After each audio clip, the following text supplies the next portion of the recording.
Hello दोस्तों, बात करते हैं वैसेपर थ्योरी की। वैसेपर थ्योरी की फॉर्म क्या होती है? Valence shell electron pair repulsion theory. So जो वैलेंस शेल में इलेक्ट्रॉन पेयर होते हैं उनके बीच में जो रिपल्शन होता है उसी के बेसिस पे कुछ थ्योरी है।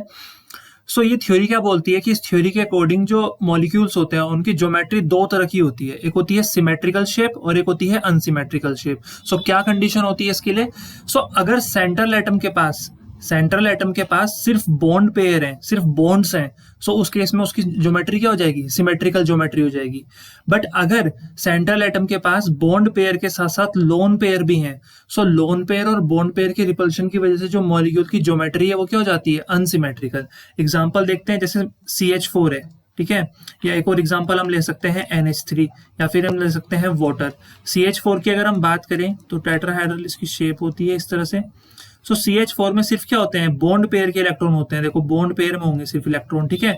सिर्फ बॉन्ड पेयर के इलेक्ट्रॉन के बीच में जो रिपल्शन तो होगा ही, बट रिपल्शन जो होगा वो एक सिमेट्रिकल रिपल्शन होगा।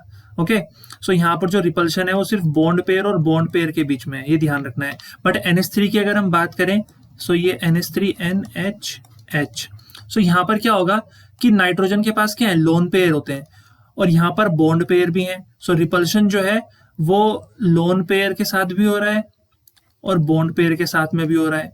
और H2 में भी सिमिलर केस होता है कि रिपल्शन जो है वो लोन पेयर बॉन्ड पेयर के बीच में भी हो रहा है, बॉन्ड पेयर के बीच में भी हो रहा है, और लोन पेयर के बीच में भी हो रहा है। डेट्स वाई इनकी जो ज्योमेट्री है अमोनिया या फिर वाटर की, ये अनसिमेट्रिकल ज्योमेट्री होती है जिसमें भी लोन पेयर आ जाते हैं। और सिमेट्रिकल किसकी होती है? जिसमें सिर्फ बॉन्ड पेयर होते हैं।